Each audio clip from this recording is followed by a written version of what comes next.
I think anybody who is alive right now, who is engaged in life, has noticed a quickening taking place. In other words, everybody feels like more things are happening in a shorter amount of time. So there's an acceleration, and time is a construct in our mind. There's no circuitry, there's no hardware in our brain to be able to understand time. It's a construct based on our past and how we predict the future. But information is so readily available in our world right now that in an age of information, ignorance is a choice. So you don't need an authority to gain information any longer. You don't need a priest. You don't need a governor. You don't need a doctor. You don't need a teacher. You can access information at your fingertips. So then as you begin to discern the information with discernment, the proper and right information, you begin to develop some type of empowerment, because all of a sudden you're seeing possibilities that you never saw before without that information. So you wake up, you become more aware. So the knowledge creates awareness, awareness creates consciousness, consciousness and energy are connected. So there's a change in energy globally going on with the world. Now that knowledge and that change of energy has effects on paradigms that are no longer a vibrational match with that new level of consciousness. So you see a political systems unraveling. You see economic systems unraveling. They're unspiraling, they're unraveling. They can't sustain themselves with this new energy. You see journalism, the environment, education, religion, medicine. It's all unraveling because something greater has to come as a result of a change in consciousness. Now, no victims here, because when you and I negotiated from a soul level to be here at this time, this is the time we've been waiting for. This is where it's happening in the Milky Way. It's happening here because there's a true coming of a new consciousness. It's not one person that's coming. It's a group, it's a collective consciousness that's emerging. And emergence is one mind, one heart. And the way you control people is you give them misinformation based on emotions. You control people by controlling their emotions. And media and television and advertisement is a great seduction, that people can watch the news and get really angry, then change the channel and watch a football game and get very excited, then change the channel and watch a sitcom and laugh, and change the channel and watch a drama, and you can change your emotional state because of technology. So then it means then most people are relying consciously or subconsciously on things outside of them to make them feel a certain way. And yet, because there's such a persistence in this energy, when the feeling goes away from that stimulation, here comes that other feeling again. And the energy is accelerating those feelings. So you can talk about the consciousness of the planet, you can talk about solar flares, coronal ejections, the center of the universe lining up, all these end of a cycle, all of this energy is endorsing who you're being, period. So you want to be a victim? Get ready. The energy is going to support you in that. You are going to live it fully if you're truly engaged in human transformation. And you're truly engaged in opening your heart, truly engaged in the supernatural, the mystical, and you're sincere, that energy is going to thrust you to that outcome, to that end. And so there's this turbulence going on with human beings where we're stuck between two worlds. And there's no relief. You can't get relief from anything. So if you do a drug, if you go to a football game, you go shopping, yeah, the feeling goes away, but when the novelty of that feeling wears off, here comes the old feeling of emptiness and insecurity. And people now are no longer going to church to find the answers, or no longer believing in governments any longer. They're looking for answers that are practical. And so my interest is to provide the proper content of information scientifically to people so that they reason that this is actually possible. Then to give them the opportunity to experience that philosophy and get their behaviors to match their intentions, as many ways as I can. Now, if I do that properly, people are going to have new experiences. Experiences are going to change the circuitry in their brain. Learning makes connections, but experience enriches connections. The end product of an experience is an emotion. So when you start feeling worthy, when you start feeling a love for yourself, when you start feeling a love for life, when you start feeling truly grateful, the moment you feel that emotion, you're teaching your body to understand what your mind has understood. So then if I can break it down so that people understand everything from circuitry to genes to the mind-body connection to the quantum model of reality, and they can really begin to verbalize it. That's the language that they can verbalize it. They're installing the circuitry in their brain for the experience. In other words, the more they understand what they're doing and why, the how will get easier. Now, we only need one person to do it. Only one person to know that it's possible.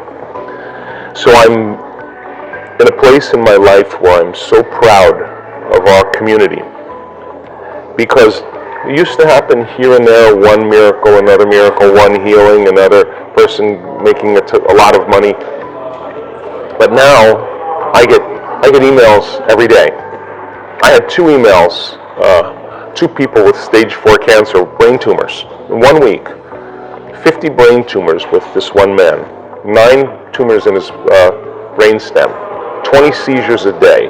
The doctors told him he wouldn't make it through the night 3 times. He just went for his radiological report. I have the report. 49 out of 50 tumors are gone. Now, that's evidence. That's evidence of stage 4 cancer. He turned that battleship all the way around.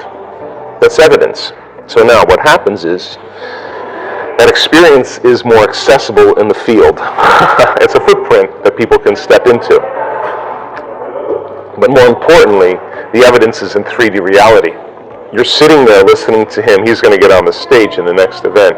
You're going to see him tell his story. And when I stand behind a person who's on the stage telling their story, I'm watching people crying because their evidence, it's possibility. They're speaking possibility to them. They're the example of truth. They're living truth. They're the living example of possibility. You cannot go back to being the same person again after one of those. Now, it's not happening once, it's not happening twice, it's the 4-minute mile. Once the 4-minute mile is broken, everybody did it. And we are piercing a veil. And it's happening in the quantum, and it's happening in matter. It's happening in this 3-dimensional reality. And there's a momentum taking place. And so this is the time to be alive. This is the time to be here. This is the great moment. Everybody's interested. Everybody's interested in what we're doing, because this is the telltale moment if human beings have what it takes to truly be able to solve the problems that we've created from a limited level of consciousness, from a greater level of consciousness. The answers are all around us. We just got to wake up. Whatever it is, from global warming to politics, monetary systems, it's all there. We just have to emerge as a collective that's connected by the energy of love, of gratitude, of freedom, and to not shrink in fear or hostility or suffering as these changes take place, because now we're at the same vibrational energy that's created them. And so we have to change our attitude and invite these changes and believe that something greater is coming. You see, we are the people that we're waiting for. That's it. We're the people we're waiting for, so why not just wake up? So if I can contribute to that evolution in some way, if me personally, it's not about Joe Dispenza, I have no interest in that. I've given that up a long time ago. What I do have a fundamental interest in is what's possible for human beings, and it should never be about me, it should be about them. Because I want them to experience their own empowerment. And you can't tell me you're too old. You can't tell me you're too sick.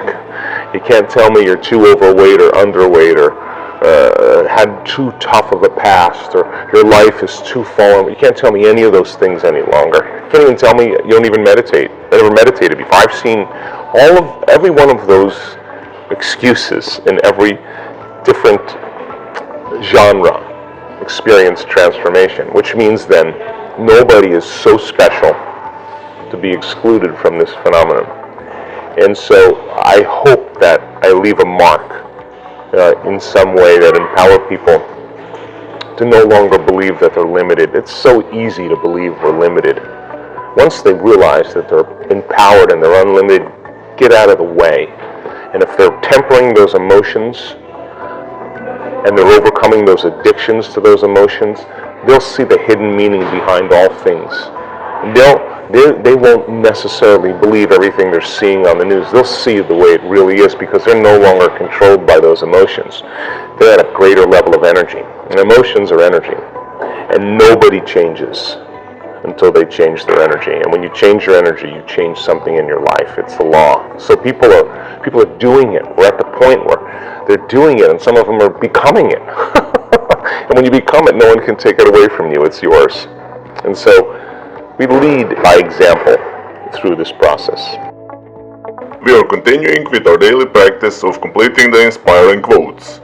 In the previous video, we were looking for two words of Joe Dispenza's quote. The quote goes like this: "The hormones of stress cause us to believe that the outer world is more real than and the correct answer is inner world." So, the hormones of stress cause us to believe that the outer world is more real than the inner world. Congratulations to everyone with the correct answer. Since I know you love Dr. Joe Dispenza, today's quote is also from Joe Dispenza. The last time many of you knew the right answer. Today's quote also shouldn't be difficult to guess. We'll see. We're looking for two words, so the quote goes like this: "Nerve cells that fire together." Write your answers in the comments below the video and tell me if you love this video and our new way of ending the videos. If you like this video, give your thumbs up and share it with your friends. Even if you're not sure what the correct answer is, try and guess. The first one with the correct answer is the winner. So don't forget to subscribe and hit that bell button and don't miss any of the new videos and new challenges. If you really like what we do here and want to support us, you can join our channel and our community for a symbolic fee and get many other additional features. You can do that by clicking the join button next to the subscribe button, or you can click on the link in the description of this video. Stay good and have a great day.